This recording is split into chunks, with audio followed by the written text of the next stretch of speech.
Okay. So I said that we would talk about some techniques that I've seen you demonstrate, and I think this is a part of the National Geographic show. One of these things, and we started to talk about a behavioral psycho and biases, is there's mental shortcuts, and that is again, to talk about what we're talking about, you get Frank paying attention to something else, right? How do you do it? Ideally, it's something Frank already wants to pay attention to. And in that way, to me, mental shortcuts often work like we think of heuristics. They help us, especially experts. The more that we become an expert at something, the more we put that part of us on autopilot.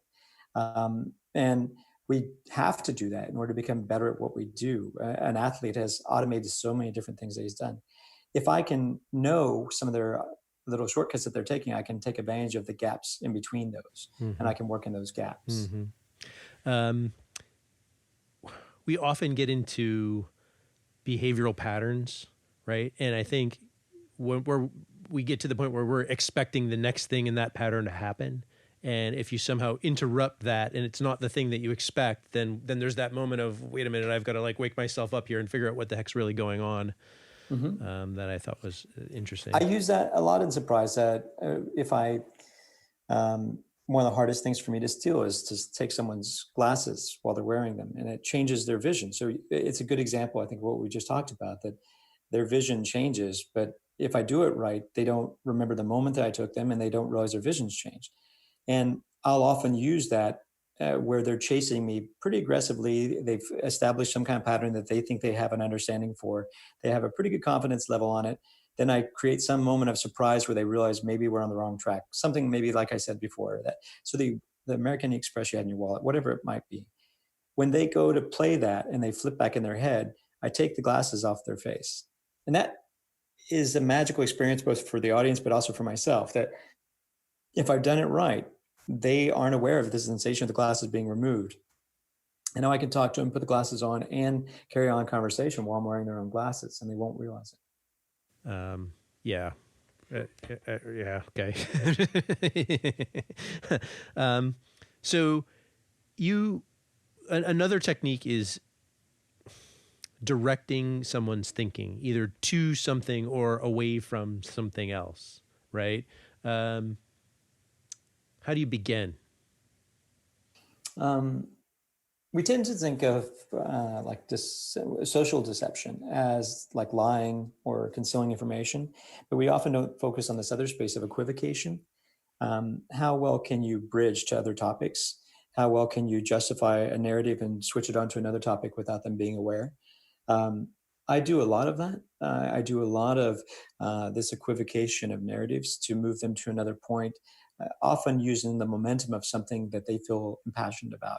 It's kind of like an improv, the term yes and. I accept what they say, I add more information.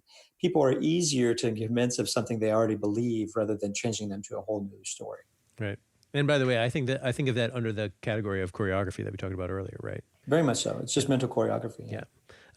Well, and I think how could I talk to a pickpocket and musician? Not yet. Still learning to play guitar. Not musician. Magician. There we go. Yeah. Thank you. Without talking about misdirection, right? That is the tool in the toolbox, right? Talk about that as pretend it's like at a layman level about misdirection in terms of changing the flow, changing the conversation, changing the attention. So let's give you some categories. I mentioned earlier these 3 states of if it's like mental dollars, how do I get you to spend them? But those are generally all in the space of perceptual misdirection. So if I wanted to divert your attention or your senses, then if I need them to look in a certain place, then I need you to look at one thing. Or I overwhelm you with lots of inputs. And so now that moves into this other space, which is psychological misdirection. And in that one, it becomes really interesting because sometimes they can hide things in just what you're already looking for. It doesn't have to make you look away. You can be looking straight at it. And that's the big key. People tend to think misdirection is about making you look off at in the distance while I do something over here. But for my work, if I do that, it's like throwing a boomerang in the distance. I don't know when your attention is going to come back and hit me. So I need to keep you attached to a narrative. And often, if I can find something that you're really already interested in, I'll use that as my focal point. Right. And by the way, you can do that both visually and you can do that mentally. Both, yes. Yeah. I mean, yeah, with your words, you can kind of send somebody off in the wrong direction. Yeah. This is a more specific one. You can manufacture overconfidence in a person, right? Where they're just convinced of a thing, and then they're shocked and awed when that where that overconfidence is not justified. How is that manifest itself as a tool in your toolbox? I think people are becoming more and more confused between competency and overconfidence. Back to my son. And well, the idea of like the Dunning-Kruger effect that we used to think of that as this very special thing, but now as a society, we tend to walk around thinking that we have an encyclopedia in our back pocket, and we confuse that knowledge for expertise. So for me, if someone already has a skill set in an area, maybe the thing that they think is true is no longer true. I can change and take advantage of those assumptions. Have you ever heard these 4 stages of competency? Unconscious incompetence. Have you heard that before? No.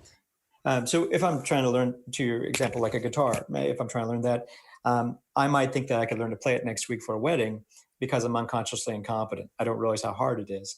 But then we move into conscious competence. I realize conscious incompetence, which I realize, wow, this is a lot harder than I thought. I'm here, and it's really like up on a level of 10 to get to it. That's a hard place for some people to move. The next one is conscious competence. You can do it, but it requires all your attention. And then there's this unconscious competence, which people call mastery. This has been taught for a long time, these 4 stages. My take on this is that what people don't realize is that now that's a loop. It's not 4 stages, but it's a loop because our environment changes so much that it's very easy for, if something changes in your environment, for you to move from becoming a master to becoming unconsciously incompetent just because you didn't realize something has expired. And so I take advantage of that space to find the overconfidence. And just as a fill in the blanks for people who just don't have the Dunning-Kruger effect at the tip of their tongues, that is, if you know only a little bit about something and then you see it really simplistically, it biases you to believe that the concept itself is actually easier to comprehend than it actually may be. So there you go. I've heard a funny way to summarize it as it's the direct correlation between your level of competence and your lack of competence to your overconfidence. Right. Which is why people get promoted up to their level of incompetence.